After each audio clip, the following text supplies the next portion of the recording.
성경을 읽어보면 제일 먼저 느끼는 마음은 참 감사하다, 은혜롭다라는 거고요.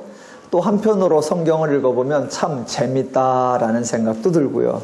또 한편으로 성경을 읽어보면 성경은 좀 엉뚱하기도 하고 또 종종 기이하기도 하다라는 생각이 들기도 합니다.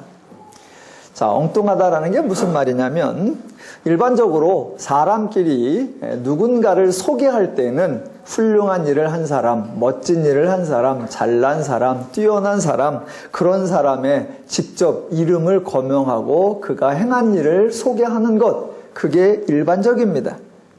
혹시 좀 잘못한 일을 하거나 좀 실수를 하거나 조금 어리석은 일을 행한 사람이 있다면 그 이야기를 할 때에 가능하면 그 사람 이름을 언급하지 않고 익명으로 처리하는 것, 그게 사람들의 일반적인 예입니다. 그런데 성경을 보면 종종 그 반대로 나타날 때가 있습니다. 훌륭하고 잘한 사람의 이름을 드러날 때도 있지만 그런 일을 누가 했는지 전혀 밝히지 않을 때도 있고 도리어 가능하면 감추었으면 하는 그럴 때에 이름을 드러내는 경우도 있습니다.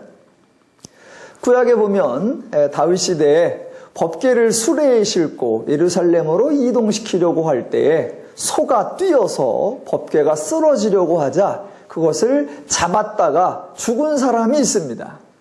좀 불행하게 급사를 했습니다. 그러면 굳이 이름을 밝히지 않고 지금 제가 말한 것처럼 어떤 사람이라고 말하면 좋을 텐데 성경에는 그 사람 이름을 웃사라고 밝혀주어서 저와 여러분 모두가 그 사람 이름을 알고 있습니다. 또 성경시대에 가정이 있는데 부부가 있는데 자기 아내를 잃어버리고 자기 아내를 빼앗긴다면 남자의 입장에서는 참 수치스러운 일입니다. 그래서 그런 일을 당한 사람은 가능한 한 이름을 감추어 주는 게 상대방의 배려가 아닐까 그런 생각이 드는데 성경에 보면 다윗이 자기 장수의 부인을 빼앗았는데 저처럼 그냥 장수의 부인이라고 하지 않고 꼭 이름을 밝혀서 우리아의 아내 밧세바라고 해서 부인 뺏긴 바보 같은 남자 우리아의 이름을 저 여러분 모두가 알게 해줍니다. 또 사도행전에 보면 초기 교회에 제자들이나 바울이 사역을 진행할 때 참으로 많은 성도들이 이 모양 저 모양으로 수고하고 섬김과 헌신이 있었을 것입니다. 그런데 그런 사람의 명단이 한두 명 가끔 나오고 허다한 사람의 이름은 등장하지 않습니다. 그런데 사도행전 8장에 보면 빌립이 사마리아에 가서 복음을 전할 때에 베드로가 안수하니까 성령이 내리는 것을 보고 마술사 시몬이라고 하는 사람이 돈 주고 사려고 했다라고 그 이름 시몬이라고 정확하게 우리에게 알려줍니다. 또 오늘 본문에도 보면 바울이 능력을 행합니다. 그래서 손수건이나 앞치마만 갖다 놓아도 병을 일으켰다, 병자를 일으켰다라고 하니까 그것을 흉내낸 사람이 있다라고 합니다. 그런데 그냥 그런 사람도 있다라고 말하지 아니하고 오늘 본문 14절에 보니까 유대의 한 제사장 스게와의 7 아들도 이 일을 행하더니라고 제사장 스게와의 이름을 알려주어서 저 여러분 모두가 그 사람 이름을 알고 있습니다. 또 복음을 전하다 보면 언제나 반응이 두 가지로 나오죠. 한편에서는 복음을 잘 받아들이는 경우, 오늘 에베소에서 복음을 전할 때에도 좋은 반응이 일어나는 것이 있습니다. 17절 이하에 보면 에베소에 사는 유대인들과 헬라인들이 다 이 일을 알고 두려워하며 주 예수의 이름을 높이고 믿은 사람들이 많이 와서 자복하여 행한 일을 알리며 또 마술을 행하던 많은 사람이 그 책을 모아가지고 와서 모든 사람 앞에서 불지르니입니다. 예, 참으로 많은 사람이 믿어서 삶이 바뀌었다라고 하는데 누군지 이름이 하나도 나오지 않습니다. 대신 반대로 바울이 전하는 복음에 반대한 사람이 있습니다.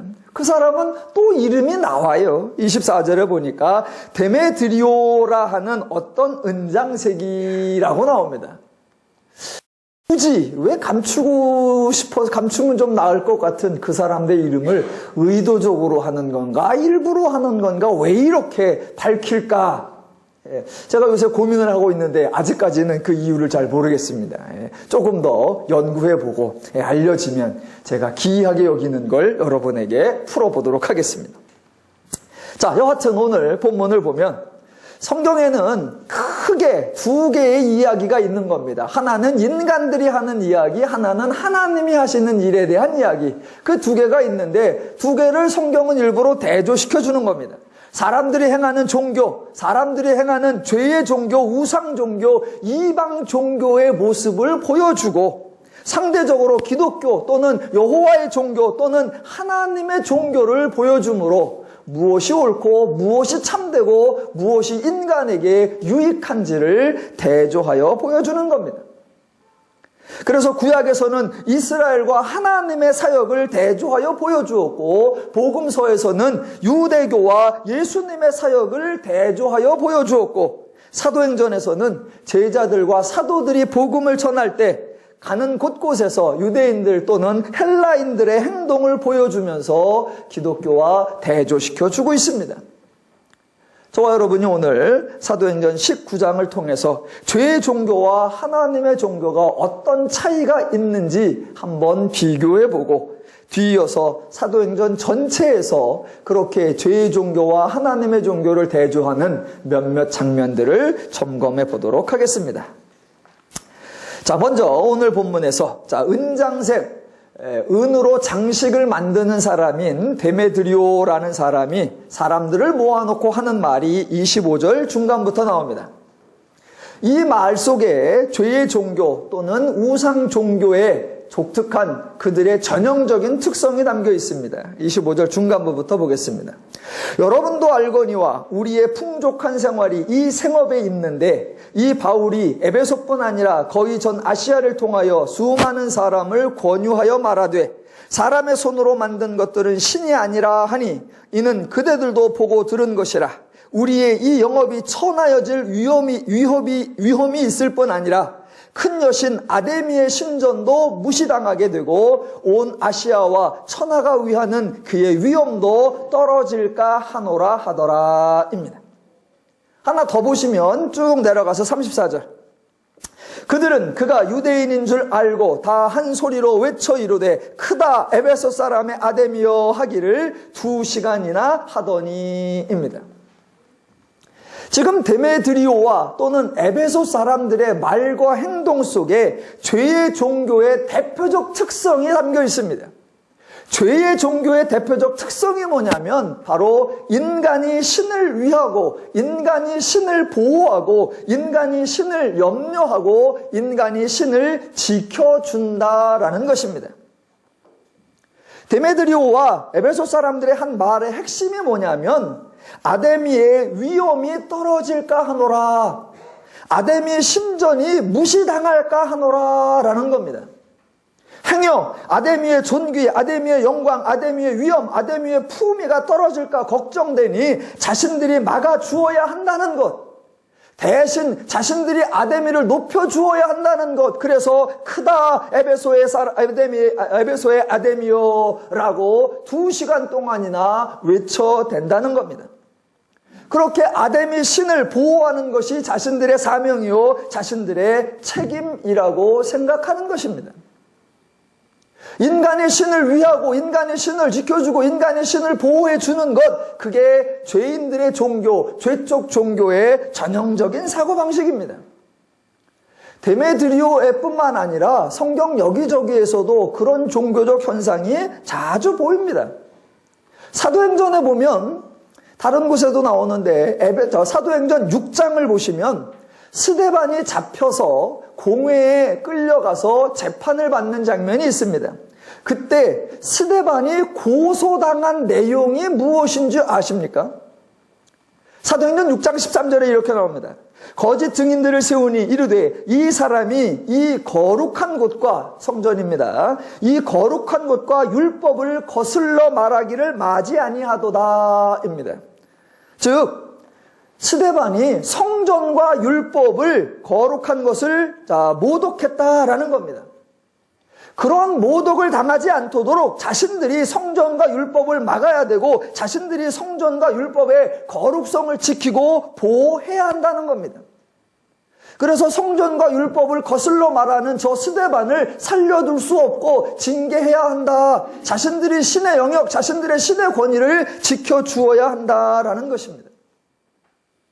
복음서에서도 나옵니다.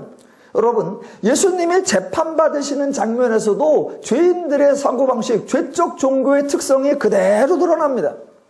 마태복음 26장 65절에 보니까 이에 대제사장이 자기 옷을 찢으며 이르되, 예수님을 보면서 하는 말, 그가 신성모독하는 말을 하였으니 어찌 더 증인을 요구하리요. 보라, 너희가 지금 이 신성모독하는 말을 들었도다입니다. 예수님의 죄목이 뭐냐? 신성모독죄입니다. 대제사장의 생각에는 신이 모독을 당하는 것을 두고 볼 수 없으며 자신들이 신의 신성을 보호하고 지켜주어야 한다라는 것이었습니다. 그런데 그게 사실은 되게 웃긴 건데, 만약 신이 모독을 당했으면 누가 나서야 하느냐? 신이 나서야 합니다.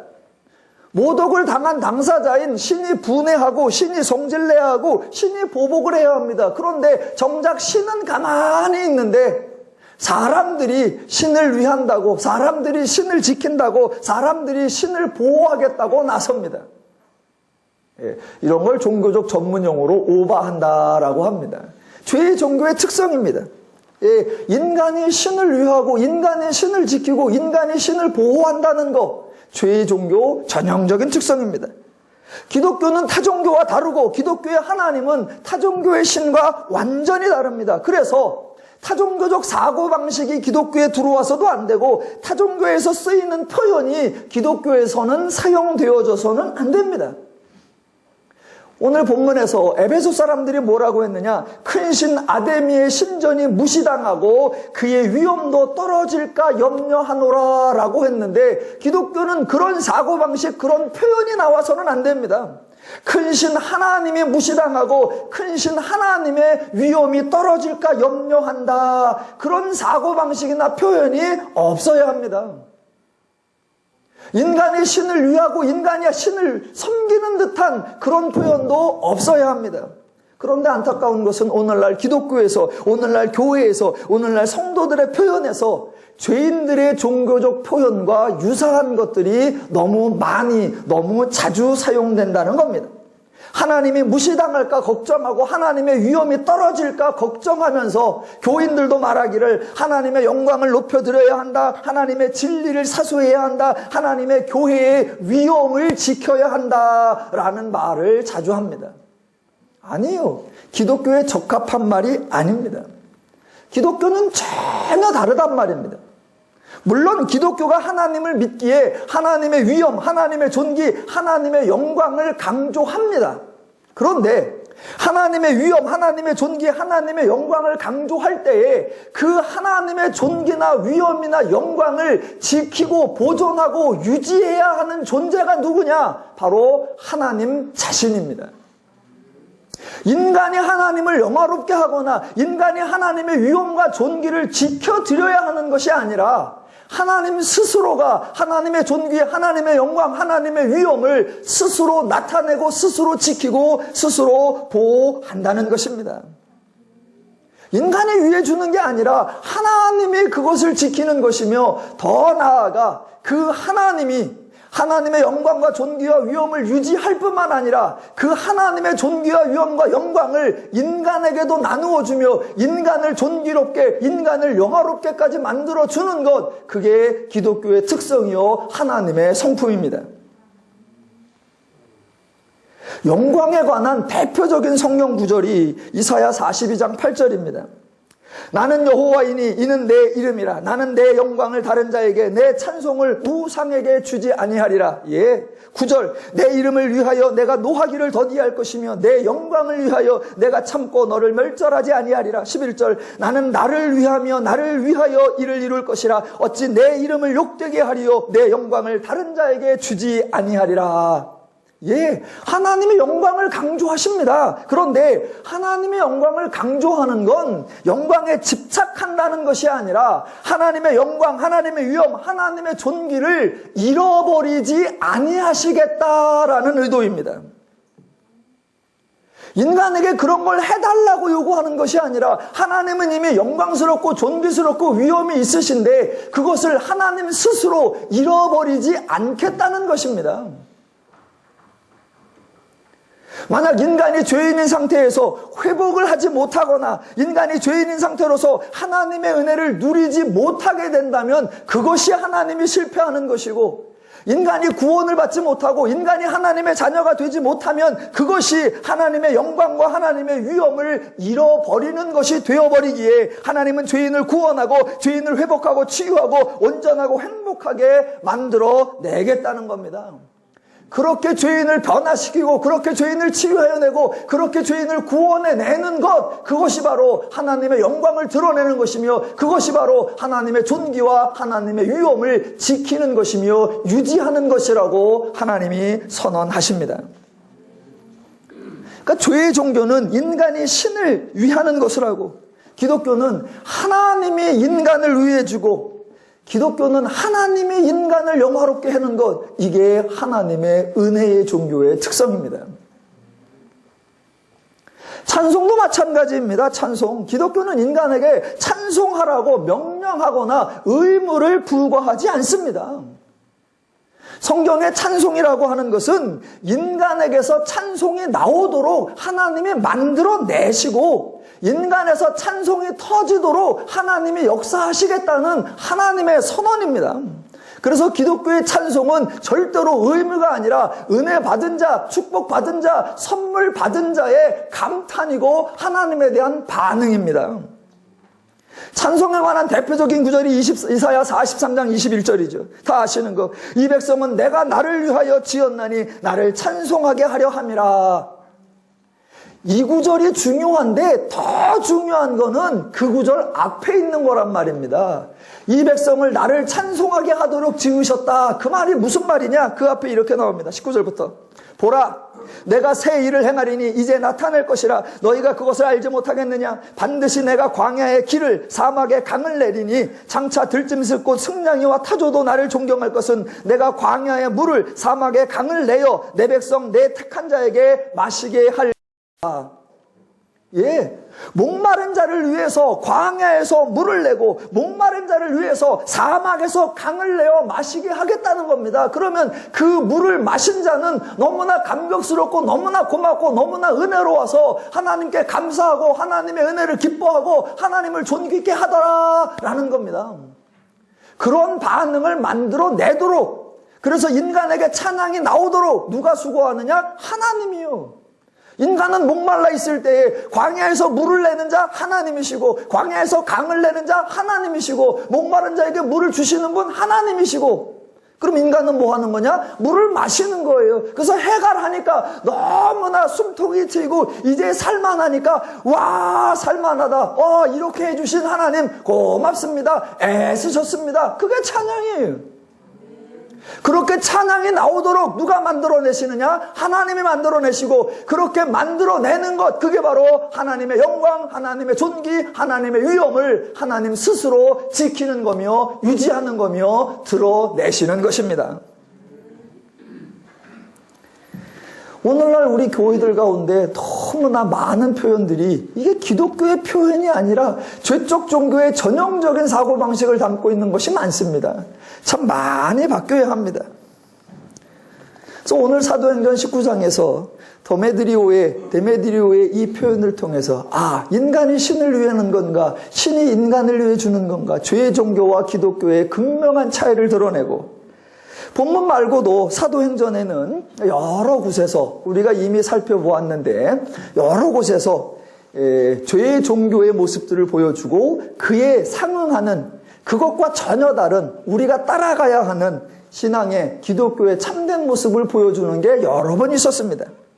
오늘 그 장면 몇 군데를 좀 상고해 보겠습니다. 그래서 지금 현재 우리가 행하고 있는 신앙의 모습이 성경이 지적하는 죄의 원리를 따른 행동인가, 아니면 성경이 권면하는 하나님의 원리를 따르는 행동인가, 우리의 모습을 한번 돌아보겠습니다. 자, 대표적인 장면이 사도행전 3장에 나오는 장면입니다. 사도행전 3장에 보면 성전에 나면서부터 안진뱅이 된 어떤 사람이 있습니다. 베드로가 그를 보고 불쌍히 여겨서 은과 금은 내게 없거니와 내게 있는 이것을 내게 주노니 나사렛 예수 그리스도 이름으로 일어나 걸으라 라고 말하고 손을 잡아 일으켰습니다. 그걸 본 사람들이 솔로몬 행각에 모여들었습니다. 그때 베드로가 한 말 속에 죄인들의 사고방식이 깔려 있습니다. 이렇게 말합니다. 베드로가 이것을 보고 백성에게 말하되 이스라엘 사람들아, 이 일을 왜 놀랍게 여기느냐? 우리 개인의 권능과 경건으로 이 사람을 걷게 한 것처럼 왜 우리를 주목하느냐입니다. 그러니까 사람들의 생각이 뭐냐면, 이 일은 누가 했느냐? 베드로가 했다. 베드로의 권능이요, 베드로의 경건이고 베드로라는 사람의 권세다라고 말합니다. 그렇게 그 사람의 능력, 그 사람의 권세, 그것을 종교적으로 흔히 영력이라고 하고 우리 목회자들 세계에서는 영빨이라고 합니다. 그래서 사람들은 그 영력을 쌓으려고 수도를 하고 명상도 하고 능력을 받기도 하고 어디 가서 안수도 받기도 하고 주문도 외우기도 하고, 그래서 본인이 능력자가 되려고 하는 겁니다. 본인이 강한 자가 되고 본인이 능력자가 되어서 본인이 역사를 행하려고 하는 것, 이게 바로 죄의 종교, 우상 종교의 전형적인 특성입니다. 본인이 능력과 권세를 받아서 본인이 행하려고 하는 것, 그게 죄의 종교의 특징이라는 겁니다. 기독교는 절대로 그와 같은 사고방식을 가지면 안 됩니다. 기독교가, 베드로가 하는 말이 뭐냐? 왜 우리 개인의 능력과 개인의 권건으로 이 사람을 걷게 한 것처럼 우리를 주목하느냐라는 겁니다. 죄의 종교에서는 저건 베드로의 능력이다 라고 말하는 거고, 기독교에서는 베드로의 능력이 전혀 아니다라고 고백하는 겁니다. 세상에서는 당연한 말인데, 세상에서는 서로 그 권능과 서로 그 경건과 서로 그 능력을 가지려고 하는데, 기독교는 전혀 그렇지 않다는 겁니다. 베드로가 하는 말이 뒤에 16절에 이렇게 말합니다. 예수의 이름, 그 이름이 너희가 보고하는 이 사람을 성하게 하였나니 예수로 말미암아 난 믿음이 너희 모든 사람 앞에서 이같이 완전히 낫게 하였느니라. 어떤 사람이 능력을 행하고 어떤 사람이 기적을 행하면 죄인들의 관점은 당연히 그 사람에게로 모아집니다. 왜? 저 사람은 못하는데 이 사람은 하잖아. 그러니 이 사람은 다르다. 이 사람의 능력과 이 사람의 권세다라고 생각하는 거, 죄인들 관점에서는 맞습니다. 그러나 기독교의 관점에서는 전혀 그렇지 않다는 겁니다. 오늘 본문에서도 보겠습니다. 11절을 한번 보시면, 사도행전 19장 11절. 하나님이 바울의 손으로 놀라운 능력을 행하게 하시니 심지어 사람들이 바울의 몸에서 손수건이나 앞치마를 가져다가 병든 사람에게 얹으면 그 병이 떠나고 악귀도 나가더라 입니다. 누가 행했습니까? 당연히 하나님이 하셨습니다. 절대로 바울이 대단하거나 바울의 앞치마나 바울의 손수건 또는 바울의 어떤 것이 중요한 것이 아닙니다. 하나님이 하시면 베드로를 통해서도 역사하시고, 하나님이 하시면 바울을 통해서도 역사하시고, 하나님이 하시면 앞치마를 통해서도 역사하시고, 하나님이 하시면 손수건을 통해서도 역사하실 수 있습니다. 기독교는 철저하게 하나님을 강조하는 것입니다. 당시 사람들 앞치마 서로 가지려고 애썼을 것이며 손수건 서로 가지려고 애썼을 것입니다. 기독교는 사람이 능력을 받고 사람이 권세를 받아서 이제 내가 하나님을 대신한다, 하나님을 좀 쉬시고 제가 하겠습니다, 그렇게 하는 게 아니에요. 기독교는 하나님이 인간을 대리자로, 하나님이 인간을 대행자로 세우신다는 개념이 없습니다. 없어요. 그래서 서신서에서 언제나 강조되는 게 뭐냐면 주 안에서, 예수 안에서, 그리스도 예수 안에서 언제나 하나님 안에서 누가 하신다? 하나님이 하신다는 걸 강조하는 거지. 능력받은 바울이, 권세받은 베드로가, 권능받은 제자들이 아니요. 성경은 그렇게 가지 않습니다. 철저하게 하나님을 강조합니다. 물론 사람들이 말을 할 때는 언제나 하나님이 하셨다고 강조합니다. 그런데 평상시 표현이나 평상시 행동을 보면 늘 하나님이 아니라 인간이 했다고 생각을 합니다. 그래서 목회자들도 자신들이 능력과 권세를 받으려고 그렇게 발버둥을 치고, 그래서 성도들도 능력 있는 목회자, 권세 있는 목회자를 찾으려고 애를 씁니다. 정답을 말씀드리겠습니다. 능력 있는 목회자, 권세 있는 목회자란 없습니다. 제가 능력이 없다고 이런 말씀을 드리는 게 절대로 아닙니다. 저 능력 있습니다. 예, 그런 개념 자체가 없는 거예요. 하나님은 필요하시면 어떤 사람이라도, 필요하시면 어떤 곳에서라도, 필요하시면 어느 때라도, 필요하시면 어느 것을 가지고라도 하나님의 목적을 다 이루어내실 수 있고 하나님의 역사를 만들어내실 수 있습니다. 그래서 기독교는 오직 하나님만 권능이 있다고, 하나님만 능력이 있다고 선언하는 것이며 그 하나님만을 믿는 종교인 줄로 믿습니다.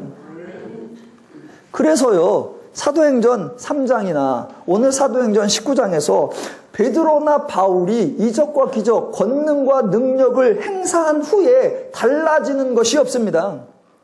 귀한 권능을 행했다고 하나님께 칭찬받는 것 없고, 귀한 능력을 행했다고 상 받는 것 없고, 이후로 베드로나 바울의 위세가 달라지거나 베드로의 바울의 신분이 달라지거나 베드로나 바울의 지위가 달라지는 것 아무것도 없습니다. 그냥 평상시하고 똑같습니다. 왜? 이미 하나님의 자녀가 되었다는 권세를 받았고 그 이상에 더할 것이 없고 이미 하나님이 그를 통하여 역사하고 있다는 것, 그것이 이미 최상이기 때문에 그렇다고 다른 무엇인가를 행했다고 추가하고 보너스 받고 보태는 거 하나도 없습니다. 왜? 그들의 능력이 아니라 하나님이 행하셨기 때문입니다. 지금 여러분이 아주 너무나 자연스럽게, 너무나 당연하게 아멘을 하십니다. 왜? 여러분이 그런 입장에 아직 안 갔기 때문에. 여러분은 그럴 경우는 별로 없고 그런 것들은 목사들에게나 중요해. 목사들이 겸손해야 돼 라고 하십니다. 여러분은 지금 저절로 겸손하십니다. 왜? 그런 능력이나 그런 것을 행할 때가 아니기 때문입니다. 그런데 만약 여러분에게도 하나님이 역사하시면 여러분을 통해서도 베드로나 바울보다 더 큰 이적이 일어날 수도 있습니다. 그때 겸손하시기를 주님의 이름으로 간절히 부탁을 드립니다. 설마 낚아진 거한테 그런 게 나타날까? 되신다니까요. 손수건도 되는데 여러분이 왜 안 되세요? 앞치마도 되는데 여러분이 왜 안 되세요? 지금은 안 돼요. 왜? 여러분이 안 돼도 되기 때문에 안 되는 거예요. 근데 하나님이 여러분을 통해서 그 일을 해야 될 때가 되면 여러분 속에서도 그 일이 나타나서 제일 먼저 여러분이 깜짝 놀라게 될 그럴 때가 있습니다. 그때 제발 겸손하시고 그때 이거 하나님이 하셨다라고 고백하는 겸손한 신앙, 신실한 신앙 되시기를 주님의 이름으로 부탁을 드립니다. 자, 죄의 종교와 하나님의 종교. 첫 번째, 인간이 신을 위하는 것이 아니라 신을 인간을 위한다라는 거였고, 두 번째, 사람이 행한다고 생각하는 종교 아니다. 하나님이 행하신다고 선언한 거였고요. 세 번째, 사도행전 8장에 가보면 빌립이 사마리아 지역에서 복음을 전하는 사건이 나옵니다. 자, 그런데 그렇게 복음을 전하자 그 사마리아 성에 전부터 마술을 행하여 백성을 놀라게 하며 자칭 큰 자라고 하던 마술사 시몬이 있었습니다. 시몬도 처음에는 빌립에게 전도를 받았고 침례를 받았고 빌립을 따라다녔습니다. 그런데 어느 날 예루살렘에서 베드로와 요한이 와서 안수를 하자 사람들이 성령을 받는 것을 보게 됩니다. 그 순간 시몬에게 죄인의 종교성이 적나라하게 표출됩니다. 시몬이 하는 말이 이겁니다. 18절. 시몬이 사도들의 안수로 성령 받는 것을 보고 돈을 들여 이르되 이 권능을 내게도 주어 누구든지 내가 안수하는 사람은 성령을 받게 하여 주소서입니다. 시몬이 보여주는 죄적 종교의 전형적인 모습이 두 개인데, 첫 번째는 자신이 능력을 행하려 한다라는 거, 조금 아까 사도행전 3장에서 보여줬던 거고, 또 하나가 뭐냐면 구할 수 있다라고 생각하는 겁니다.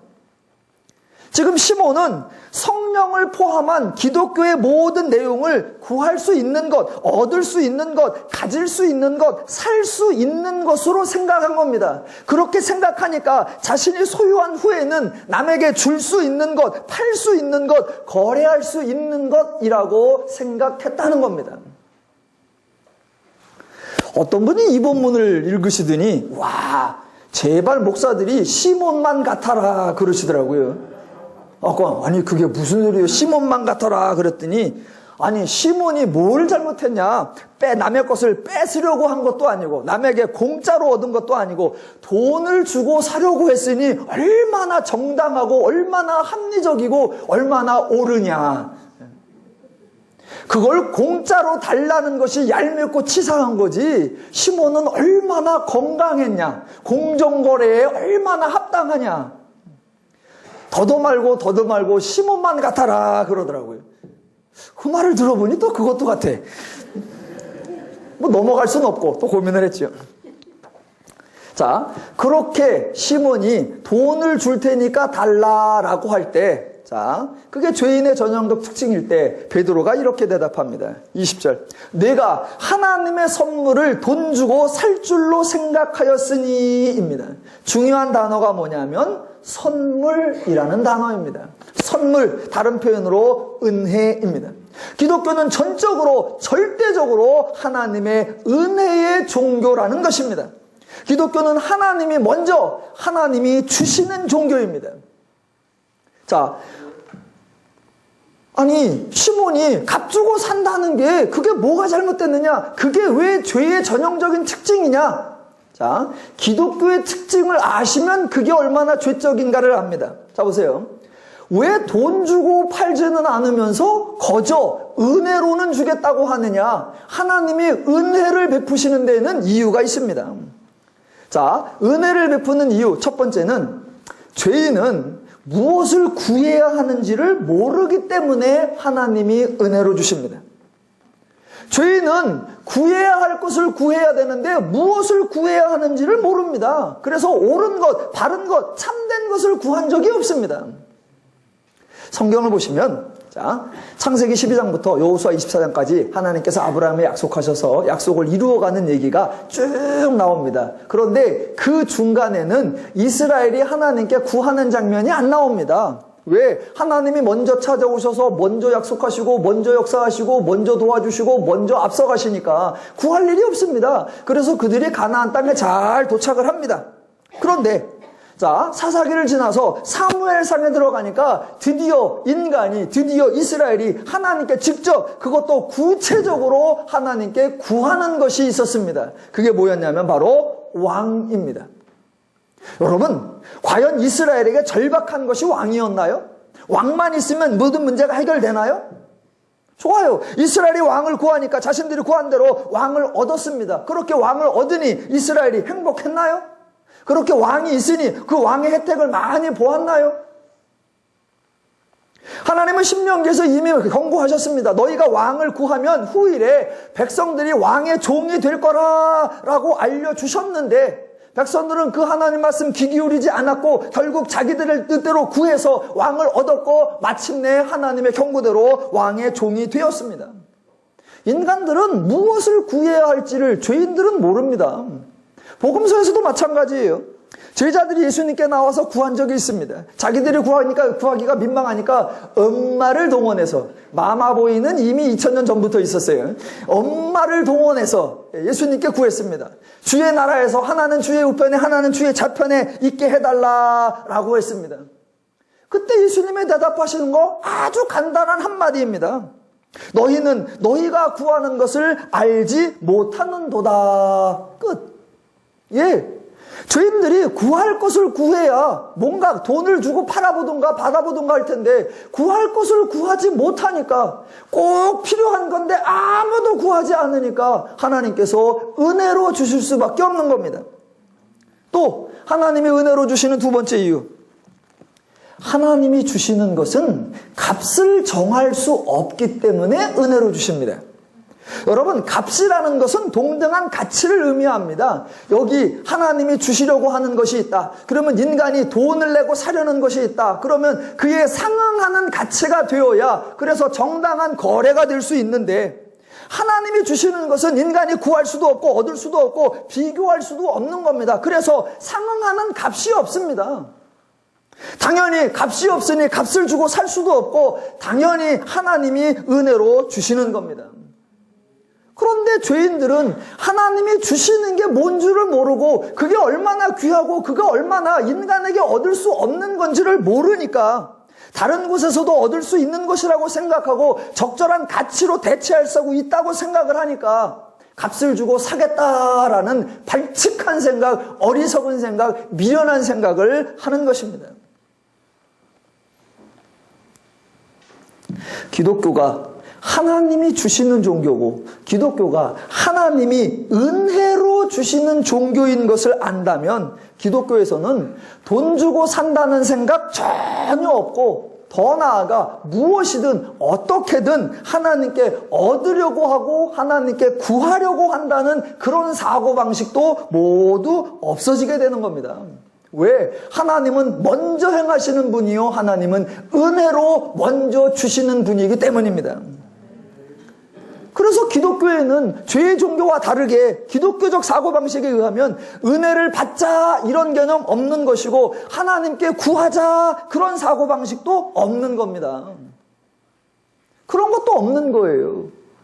하나님 앞에 구하지 말라, 기도하지 말라가 아니라 구하고 기도하는 건 하나님께 의지하는 거고 하나님께 부탁하는 거고 하나님께 내놓으라고 하나님께 받아내려고 하나님께 뭔가 거래를 하려고 하는 그런 사고방식은 기독교에 원천적으로 없단 말입니다.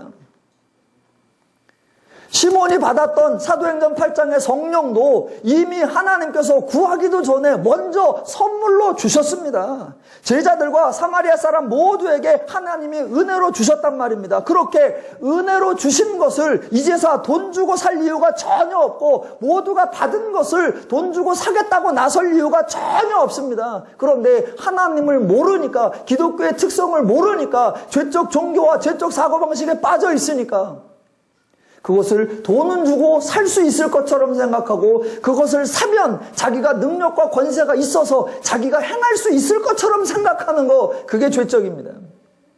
그래서 기독교는 구하자, 받자, 얻자 이런 말을 하는 데가 아니에요. 더누님께서 여러분이 그런 말을 거의 못 들어보셨을 겁니다. 앞으로도 못 들으실 겁니다. 왜? 교회, 기독교는 그런 말을 하는 곳이 아니에요. 대신 기독교에는 전혀 다른 말이 있는 거예요. 기독교에서 가장 강조하는 것 대표적 구절이 호세아 6장 3절. 우리가 여호와를 알자. 힘써 여호와를 알자. 할렐루야. 이거예요. 찬송을 불러도 우리는 여러 개를 불러야 되지만 그 중에 대표적 찬송이 이런 겁니다. 429장. 세상 모든 풍파 너를 흔들어 약한 마음 낙심하게 될 때에 내려주신 주의 복을 세워라. 주의 크신 복을 내가 알리라. 받은 복을 세워보아라. 큰 복을 내가 알리라. 받은 복을 세워보아라. 주의 크신 복을 내가 알리라. 기독교는 얻자, 구하자, 받자가 아니라 알자. 왜? 하나님이 주셨으니 하나님이 우리에게 하나님의 은혜를 나누어 주셨으니 그 하나님을 알자는 것 이것이 기독교의 핵심입니다. 죄의 종교는 주지 않은 것을 받아내려고 애쓰는 종교이고 기독교는 받은 것을 알아가는 종교입니다. 죄의 종교와 기독교의 차이점 하나 더 보겠습니다. 자, 사도행전 14장에 보시면 여러분이 그동안 들었던 것을 개괄해서 하니까 쉽게 이해가 되실 겁니다.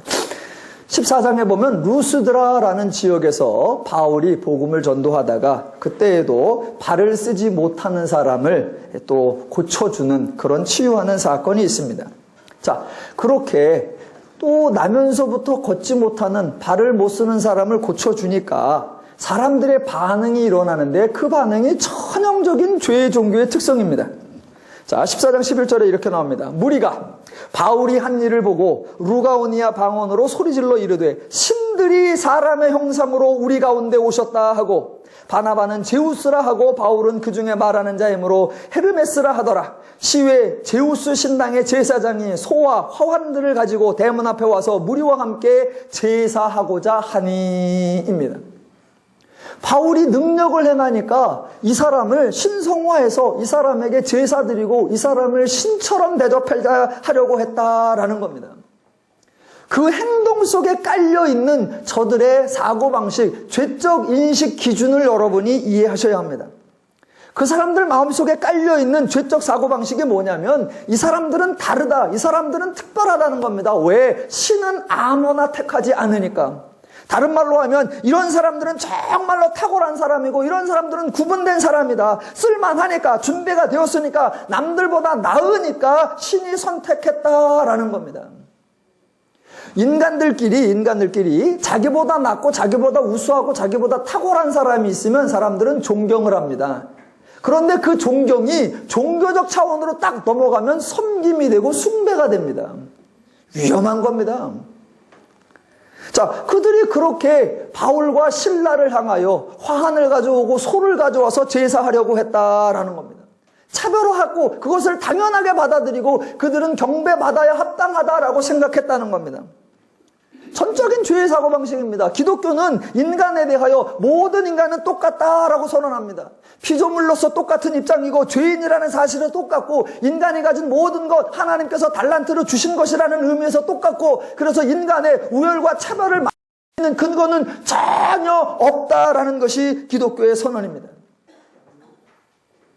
그런데 안타까운 건 기독교에 이 죄적 표현이 너무나 많이 들어와 있다는 겁니다. 뭐라고 합니까? 기독교에서도 하나님은 준비된 자를 쓰신다. 가장 비복음적인 말이고 가장 세속적인 말입니다. 그런 거 없습니다. 준비된 자가 어디 있는데요? 신이 탁월하고 준비되고 훌륭하고 유능한 사람을 뽑는다라는 죄적 사고방식을 보여주는 또 다른 장면이 출애굽기 3장에 나오는 모세입니다. 자, 모세는 시내산에 있을 때 애굽에서 살인사건을 일으켰고 도망쳐서 미디안에 살고 있고 미디안 제사장의 사위가 되어서 기껏해야 양이나 치고 있는 그런 신사라고 자기를 생각합니다. 그런데 그런 자기에게 떨기나무 불꽃 가운데 신이 나타나서 자기를 세우겠다, 자기를 애굽으로 보내겠다라고 말을 하니까 모세가 그것을 반가워하는 것이 아니라 너무나 어이없어 합니다. 왜냐하면 모세의 사고방식에 어떤 신도 자기 같은 저 따위의 사람을 쓰는 신은 없다고 생각하는 겁니다. 왜? 신이 무슨 일을 하려면 능력 있고 탁월하고 우수하고 뛰어난 사람을 고르는 거지. 아니 어떤 신이 살인자인 자기를, 어떤 신이 도망자인 자기를, 어떤 신이 양치는 자에 불과한 자기를 뽑겠느냐라고 해서 자기를 뽑는 신을 지금 뭔가 실수하는 것으로 착각하고 있는 겁니다. 전형적인 죄적 사고방식을 근거로 보니까 이 신은 이상한 신이 되어버리는 겁니다. 하나님께서 사람을 세우는 것이 죄인들의 인식, 죄인들의 기대와 완전히 다르다는 것을 보여주는 또 다른 장면이 바로 다윗입니다. 이스라엘 사람들이 하나님께 왕을 구했습니다. 왕을 요구한 이유가 뭐냐? 사무엘상 8장 20절에 보니까 우리도 다른 나라들 같이 되어 우리의 왕이 우리를 다스리며 우리 앞에 나가서 우리의 싸움을 싸워야 할 것이니라. 예, 이스라엘 백성이 구한 왕은 자기들을 대신하여 나가서 싸우는 자입니다. 그러면 싸우는 자를 뽑으려면 어떤 사람을 뽑아야 됩니까? 장수를 뽑아야 됩니다. 그런 장수를 뽑는데 하나님은 누구를 뽑았느냐? 목동을 뽑았고 하나님은 누구를 뽑았느냐? 시인을 뽑았습니다. 아니 전쟁터에 나가서 시를 쓰면 어쩌겠다는 거예요? 전쟁하러 나가는데 양치면 어떻게 하겠다는 거예요? 그러니 사람들의 뽑는 기준, 사람들의 생각한 수준하고는 전혀 다르게 했다라는 겁니다. 사람들은 그게 합당한 선택이고 그게 옳은 선택이라고 도무지 생각하지 않습니다. 죄인들의 전형적인 사고방식, 신은 탁월한 자, 신은 능력 있는 자, 신은 뛰어난 자, 신은 우리보다 나은 자를 뽑는다라고 생각하는 거 아니요. 그거 죄인들 사고방식입니다. 죄인들은 그렇게 할 수밖에 없습니다. 왜? 죄인들에게는 그 사람을 불러서 그 사람을 변화시키고 그 사람을 새롭게 만들어내는 하나님이 존재하지 않으니까 그 사람이 탁월해야 할 수밖에 없습니다. 그러나 기독교는 그 사람을 불러내며 그 사람을 구원하며 그 사람에게 능력을 행하게 하고 그 사람에게 권세를 행하게 만들어낼 수 있는 하나님이시기 때문에 어느 누구를 부르셔도 됩니다. 그래서 하나님이 아무나 부르셔도 되고 하나님이 아무리 부족하고 연약한 자를 불러도 상관이 없습니다. 그렇게 부름받은 자가 저 같은 인간입니다. 아멘의 사람 나와. 그런 하나님의 일하심이기 때문에 기독교는 교만함에 존재할 수 없고 기독교는 상호간의 섬김이다. 상호간의 차별화, 상호간의 우월화가 원천적으로 존재할 수 없는 것입니다.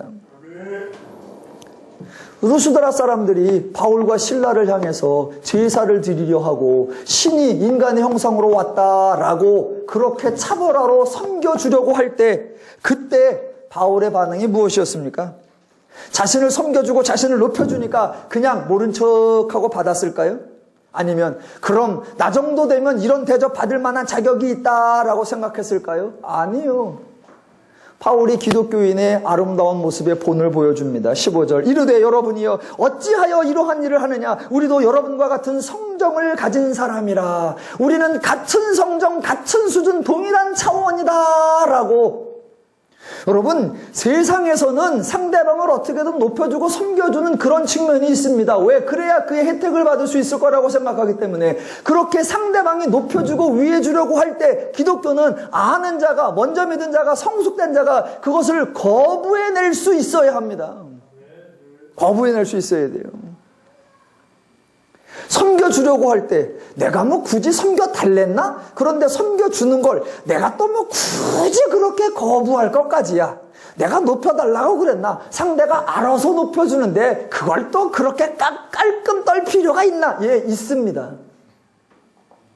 있습니다. 그걸 거부해야 되고 그걸 끊어내야 하고 그거 깔끔을 떨어야 하고 그거 막아내야 합니다. 왜? 그러지 않으면 작은 거 하나하나에서부터 결국은 기독교의 본질이 타락되고 종교의 원천적 속성이 다 무너지기 때문입니다. 하나만 더 하겠습니다. 2개가 남았는데 제가 또 워낙 배려적인 사람이라 하나는 생각하고 하나만 더. 사도행전 17장에 가보면 죄의 종교와 기독교의 차이점을 또 하나 보여주는 게 아덴 사람들의 모습입니다. 17장에 아덴 사람들의 종교 양식이 등장합니다. 22절 다 아시는 구절. 바울이 아레오바고 가운데서 말하되 아덴 사람들아 너희는 보니 범사에 종교심이 많도다. 내가 두루다니며 알지 못하는 신에게 라고 새긴 단도 보았으니. 예. 여기에 나타나는 죄의 종교적 특성이 뭐냐? 바로 알지 못하면서 믿는다라는 겁니다. 알지 못하면서 믿는다. 예. 아마 대부분의 사람들은 알지 못하면서 믿는다라는 게 죄의 종교의 특성이라는 것도 모를 겁니다. 그래서 이방 종교의 대표적 특성은 믿는 신에 대하여 알려고 하지 않고 단지 믿는 자신을 강조한다는 겁니다. 내가 믿는다, 내가 확신한다, 내가 의심하지 않는다, 내가 분명하다, 내가 견고하다, 자기를 강조하는 거, 그게 이방 종교의 특성이에요. 기독교는 절대 그렇게 말하지 않습니다. 알지 못하는 신에게 그런 죄적 종교를 가지고 있는 자들에게 바울이 대답하는 말, 예, 정확하게 말해줍니다. 17장 23절.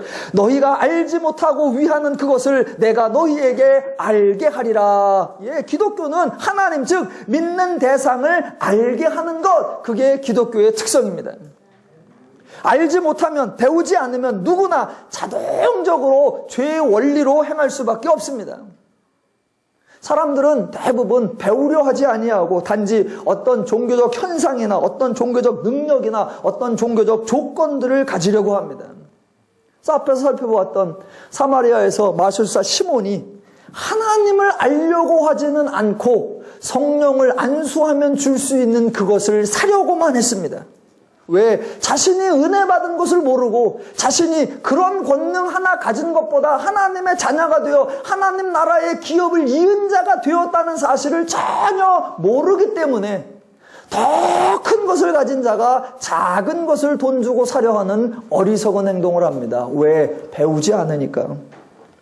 오늘 본문에서 제사장 스게아의 아들 14절에 나오는 스게아의 아들들도 하나님을 배우려고 하지 않고 능력을 가지려고 했고 단지 바울을 흉내내려고 했습니다. 바울이 병자들을 고쳐내며 손수건이나 앞치마만 갖다 놔도 능력이 일어나는 걸 보니까 자기도 그걸 흉내내려고 바울과 같이 하나님을 배우고 바울과 같이 하나님의 은혜를 알고 바울과 같이 하나님의 분량을 쌓으면 자기가 하려는 것보다 더 크고 더 놀라운 역사도 하나님의 때에 하나님이 일으키실 건데 그거는 전혀 모른 채 하나님을 알려고 하지 아니하고 하나님의 자녀가 되는 더 귀한 복은 전혀 개의치 않고 눈앞에 주어지는 어떤 사람들 보기에 좋아 보이는 그것들만 구하는 어리석고 미련한 행동입니다. 사람들이 행하시면 저와 여러분 모든 성도가 바울처럼 또는 바울보다 더 베드로처럼 아니면 베드로보다 더 하나님이 기대하시고 하나님이 원하시고 하나님이 뜻하시는 일을 저와 여러분을 통해서 행하실 수 있는데 그 하나님의 은혜와 그 하나님의 권세와 그 하나님에 대하여는 알려하지 않는 것 그것이 우리가 하나님의 은혜를 누리지 못하는 원인이고 기독교의 기독교다움을 맛보지 못하는 안타까운 현실의 원인입니다.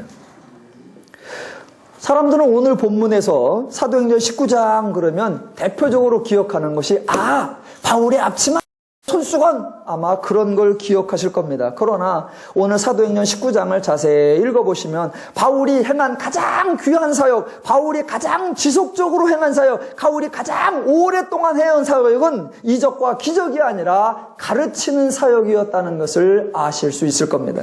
8절 19장 8절 바울이 회당에 들어가 석 달 동안 담대히 하나님 나라에 관하여 강론하며 권면하되 더 나아가 10절 2해 동안 이같이 하니 아시아에 사는 자는 유대인이나 헬라인이나 다 주의 말씀을 듣더라 입니다. 사도행전 19장에서 바울이 행한 가장 중요한 일이 뭡니까? 가르치더라. 그러면 백성들이 해야 되는 성도들이 해야 되는 가장 중요한 일은 뭡니까? 배우더라 입니다. 가르치더라를 구약식으로 말하면 하나님께서 자주 하시는 말씀입니다. 하나님께서 이스라엘아 들으라, 이스라엘아 들으라, 이스라엘아 들으라. 왜? 그들이 알고 있고 그들이 생각하는 건 죄뿐이니까 그 죄의 것 말고 하나님께서 말씀하시는 하나님의 뜻, 하나님의 기준, 하나님의 마음, 하나님의 가치, 하나님의 원리 들으라, 제발 들으라, 제발 배워라, 제발 알아라. 왜? 그래야 하나님의 은혜를 누리고 그래야 하나님의 분복을 누릴 수 있으니까요. 알아서 그렇게 하나님의 것을 알아서 제발 헛된 일을 그만두고 하나님의 은혜를 알아서 하나님의 복락을 누리라. 그렇게 알아서 즉 성경을 배워서 옛사람을 벗고 새사람을 입으며 성경을 배워서 어둠의 일을 벗고 빛의 일에 참여하고 성경을 배워서 죄의 결과를 벗고 하나님의 열매를 풍성히 누리라 라고 성경이 권면하는 것입니다. 하나님을 아시고 하나님 때문에 즐겁고 행복하고 기쁘고 복된 멋지고 즐거운 신앙생활 누려가시기를 주님의 이름으로 축원합니다.